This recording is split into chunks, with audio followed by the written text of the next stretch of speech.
Coming up, see what it's like to fly a truly one-of-a-kind airplane, the Kinner Sportwing.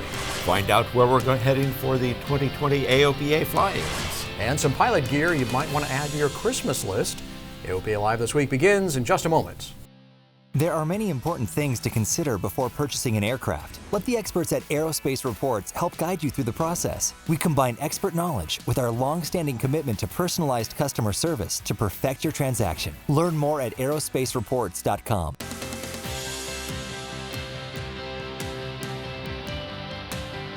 This is AOPA Live This Week with Tom Haynes and Melissa Rudinger.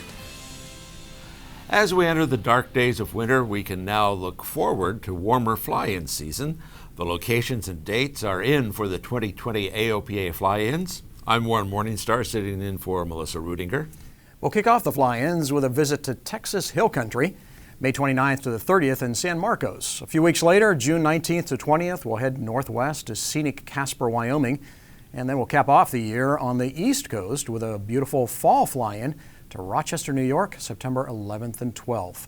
We're joined now by AOPA Senior Director of Outreach and Events, Chris Eads. Chris, tell us what we're going to see this year. Well, we're really excited about this year. Our fly-ins are going to be some unique opportunities. One is a return to a favorite, where we actually started the whole thing in 2014, San Marcos, Texas, where our first fly-in was held. We're going back this year to do something very different, though. We're joining in with another group called Go Wheels Up Texas. They're a company that's been producing an air show and a car show and a music festival at this airport. So we're co-locating our event with theirs for a combined experience together where it'll have all the trappings of the typical AOPA fly-in plus some other exciting activities to go on with air show and car show and so forth. It'll be a lot of fun and a neat opportunity. A packed weekend. It's going to be a big weekend, And then from there, we're going to try out a true Western experience in Casper, Wyoming, a chance to join in with the National Collegiate Rodeos Final that'll be happening there in Casper that same weekend. So we'll have some activities around that where not only do we do a fly-in, but we also get to experience the Wild West in true rodeo fashion. And then rounding out the year with some beautiful fall colors in Rochester, New York, up on the Great Lakes. It's going to be a lot of fun. Yeah. And so, man, you guys spend a lot of time kind of getting these locations pulled together and getting everything all buttoned up. When is it that people are going to be able to go online and register and find out more? So we'll have some real basic information online starting now at aopa.org. But then this winter, sometime late January, early February, is when we expect to have all the details up with the schedules and what the seminars are and workshops, and you can sign up for purchasing meals in advance for a discount. You can sign up for our workshops and some of the various information that'll be there. So that'll be open probably first part of February is our goal. Okay. Yeah, and Chris, we're continuing on with doing the fly-in over a 2-day period now, right? That's correct, and it's been just such a huge hit to have the content be both days, all day Friday, all day Saturday. Allows folks to either, have a full weekend where you get 2 days of content, or you can come one day and go check out the area. We've got fly-outs and excursions on other days, and so you really make a 2-day weekend, 3-day weekend of it. Bring your family, enjoy the stuff that there is to do in town, and it'll be a lot of fun. Yeah, and some interesting fly-outs too. Yeah, we really think, especially getting places like Wyoming, where Casper becomes a jumping off point to some really neat locations, Yellowstone, other places you can go and check out that scenery in the West. And we'll have that going on at all 3 locations, places we can go in addition to the fly-in event to make it worth your time. Yeah, all right, it'll be a great place to start planning right now for your travel out there and some interesting places, for sure. Well, thanks very much, Chris, and of course you can read a lot more on our website. Well, is Mooney back in operation? According to local Kerrville, Texas newspaper The Daily Times, Mooney aircraft employees are back at work. A Mooney representative told the newspaper the furlough was lifted and there are negotiations taking place right now with a new investor in the company. Now, we tried many times to reach Mooney officials, but we couldn't get any answers. The Mooney factory shuttered abruptly last month. Now it seems it was a temporary furlough, and we hope that's good news for the long term for the company and Mooney owners. Well, there's a ton of work that goes on behind the scenes here at AOPA to protect your freedom to fly. Our staff in the advocacy department in D.C. got some well-deserved recognition from a YouTube vlogger. Jason Miller of the Finer Points YouTube channel takes his viewers behind the scenes of AOPA advocacy in his most recent video. He went to a committee hearing about ATC privatization with AOPA President Mark Baker and visited our D.C. office. So you guys, behind me here is the FAA. This is the federal building where the FAA is housed in Washington, D.C., just down the street from where the AOPA advocacy offices are located. So you can see, I mean, they've really got boots on the ground here in Washington, D.C., 16 people and an office, completely separate from the operation in Frederick. These folks are just advocating for our rights, right? Taking the policies set by Mark Baker, having face-to-face meetings with the FAA, lunch meetings, dinner meetings, Senate committee hearings like you saw earlier in the video. So, I mean, really AOPA has boots on the ground here trying to take your desires, your voice, your needs, and get them heard and get them turned into policy that works for us as pilots. That's why you pay AOPA member dues. You can find the full video by searching for the finer points on YouTube. I think it's interesting that when people do come down and see everything that AOPA is involved in, most people just don't have a clue. Right. Yeah, it's great to see the advocacy votes getting some attention because, you know, we're around this stuff all the time. We see what they're working on, and I would guess that we actually report on maybe a third of what they actually are working on because so much of what they do is working to make sure that things don't happen. And that rarely gets reported because there's no result aside from something bad doesn't happen. So. Right. Stopped it before it ever got the chance to be raised above the noise level. Exactly. Well, one of our advocacy goals in D.C. is to promote growth in the aviation workforce. AOPA recently supported a bill introduced in the House called the Promoting Service and Transportation Act. The bill would authorize the Department of Transportation to develop a marketing campaign to highlight the need for more airline pilots, air traffic controllers, mechanics, and other transportation professionals. Now, the goal is to spread the message about all the career opportunities in aviation to a new, diverse audience. Women in Aviation International is introducing a new scholarship, a memorial to Patricia Lubke. Pat, we called her. She passed away last month after a short illness. Pat was a force in aviation journalism. She started as an advertising assistant at Flying Magazine and rose to vice president there. She later went out on her own as a freelance aviation journalist and public relations expert. She was devoted to advancing women in aviation. She was the guiding light for Girls in Aviation Day, and so continues Pat's legacy of candid, that's for sure, and thorough aviation journalism. Women in Aviation International has established the Pat Lubke Memorial Scholarship to encourage WAI members to pursue their own best aviation-related personal development goals. Well, truly a loss, and Pat, I mean, truly was a force. Yeah, she was. I always enjoyed picking up the phone and hearing that Julie Kavner gravel at the other end. Definitely, and boy, what a sense of humor. I mean, acerbic and sarcasm, she had it down perfectly, but she was always so much fun to talk to, and what a real professional when it came to editing and particularly copy editing. Man, she'd catch stuff. I worked with her on a lot of projects over the years, and she'd catch stuff that everybody else had missed.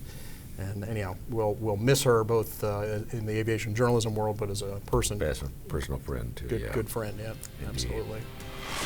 Well, coming up after the break, we take a look at some new pilot gear from MyGoFlight. And a Golden Age airplane flies again. We'll be right back. Purchasing your own aircraft is an exciting experience. AOPA Finance simplifies the process, saving you money with lower interest rates and hassle-free loans, so you get into your new aircraft sooner. AOPA Finance, the right approach to buying an aircraft. Welcome back. We like getting them, but we don't like giving them much. What am I talking about? Pilot reports, or PIREPs. When you get your weather briefing, PIREPs are a super helpful benefit for showing what the weather actually is and not just what is forecast. Many pilots don't give PIREPs because, well, it just seems too complicated. Well, the Air Safety Institute has a new online course to make it easier called PIREPs Made Easy. The course goes through why PIREPs are important and how to give them. You can find the course on the Air Safety Institute website under Online Learning. PIREPs and most of the online weather products we rely on are distributed by Flight Service, and for the past several years, Flight Service has been run by Leidos. The company has just won the contract again from the FAA to run Flight Service for at least the next 5 years. The continuation of Flight Service through Leidos is good news for pilots. AOPA has collaborated with Leidos in the past and will continue to work closely with the company to ensure that Flight Service continues to meet the needs of general aviation pilots. Well, it's the time of year for holiday shopping, the perfect chance to help your pilot friends and family upgrade their flying gear. MyGoFlight just released some new versions of their popular flight bags. AOPA Associate Web Editor David Toulis stopped by MyGoFlight headquarters to take a look.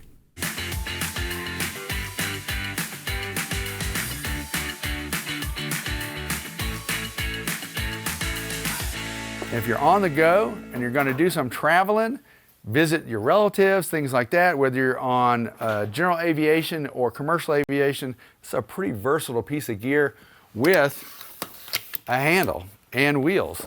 And we're going to find out a little bit more about it, and Nick's going to take us through it and also give us a price point on it. You bet.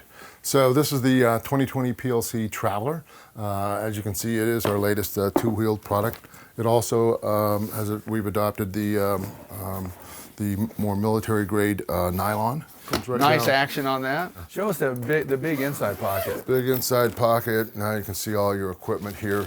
This allows you to tie down your clothes. I could put a weekend's travel. worth of clothes in there probably. 2-3 days, I think you'd be good to go. All right, tell us a little bit more about this little guy. So this is the PLC Pro 2020 edition. It comes with both a shoulder strap and a backpack strap. We wanted all the things that you needed right away, right up top. So we provided a spot here for your sunglasses and other pockets here. And then on the back, Laptop, room for laptop and iPad. got an iPad right here. You have a laptop section. You can see the padding to protect your equipment. This can also be embroidered so that both this piece, the PLC Pro 2020, and the PLC Traveller 2020 can both be embroidered to make a really, really nice set. Looks great. Now, so what's the price on the $299 $299 US on the PLC Pro 2020 and $329 for the Traveller. All right, co-pilots, listen up. Got two new products here from MyGoFlight that's going to enable our pilots and our pilots' companions to be more versatile and travel easier. Well, we'll have more on that GoFlight gear on our AOPA Live YouTube channel. Well, we're less than a month away from the end of the year and the 2020 ADS-B out mandate. After January 1st, your airplane must be equipped with ADS-B out to fly in most controlled airspace. What's that mean if you haven't equipped yet? However, find out in an upcoming webinar. AOPA and FAA experts will talk about the authorizations needed if you have to fly into controlled airspace without ADS-B equipment. The webinar will stream live on December 10th at 6 p.m. Eastern on the AOPA Live and FAA YouTube channels. It'll be recorded and available for playback later as well. And finally this week, we leave you with a story about a one-of-a-kind airplane and the pilot who fought to get it in the air again. AOPA Pilot Editor-at-Large Dave Hirschman shows us the Kinner Sportwing. Don't feel bad if you don't recognize this rare airplane. Even the airplane spotters get stumped by this one. It's a Kinner Sportwing, and it's the last of its kind still flying. David DeVries owns the Sportwing, and he flies it near his home in New England. Even seasoned pilots that have been pilots for a long, long time look at it and they wander over and they've never seen anything quite like it. With the struts on the top of the wing, it's a side-by-side open cockpit airplane, which is really kind of rare. So those are the kind of questions, but what is it? What is this thing? And of course then I get to spend 10 minutes telling them about it, so it works out pretty good. The airplane was built in the 1930s, and the process of buying and restoring it wasn't easy and it wasn't quick. So we walked to this old, dilapidated wooden hangar, and he pulled over the door, and I looked in there and I saw this plane. And that plane was covered with all sorts of droppings. Even with all that, I thought it was the most beautiful plane I ever saw. It took DeVries and the former owner 15 years to come to terms. And when they finally made a deal, the airplane was in pieces on a trailer at the Sun and Fun Fly-In. The next step, take it to Boston. The next morning, I get a phone call from this fellow that owned the plane. He said, "Hey, I've been talking with my wife, and not only have we decided to accept your offer, we're on the road. We've loaded up. We're heading for Boston." They got here Sunday morning. I had my mechanic come in, and we offloaded it on from their trailer into a hangar. So it was finally mine after all those years. My mechanic had heard of a restoration company that had done a job that he knew about in the Philadelphia area. the Posey brothers. And they came up and looked at it. Everything seemed to be here, all the parts and the pieces and what have you.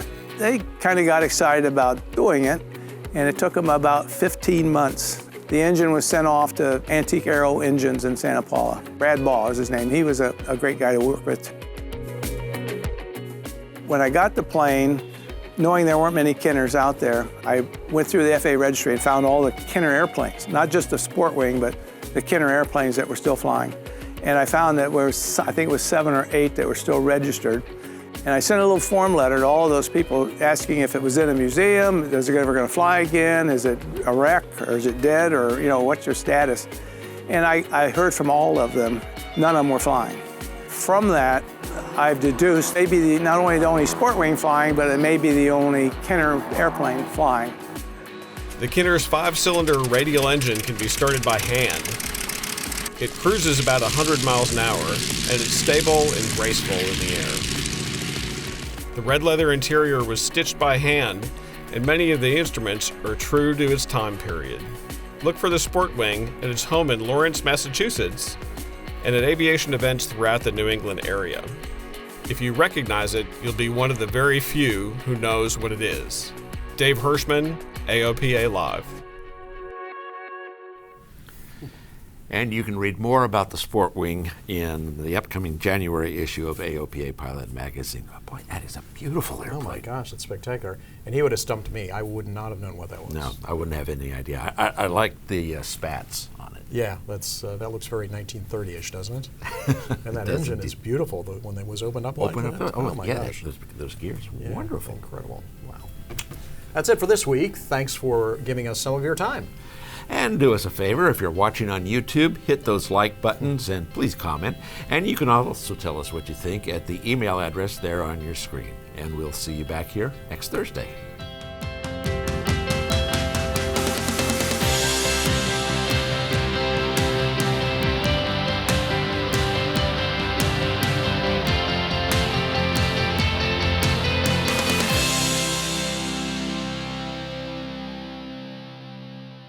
The people of AOPA's Legal Services Plan work to help protect your certificates, and they love to fly as much as you do. The AOPA Legal Services Plan is offered as part of our Pilot Protection Services. It's a members-only benefit provided to thousands of pilots like you.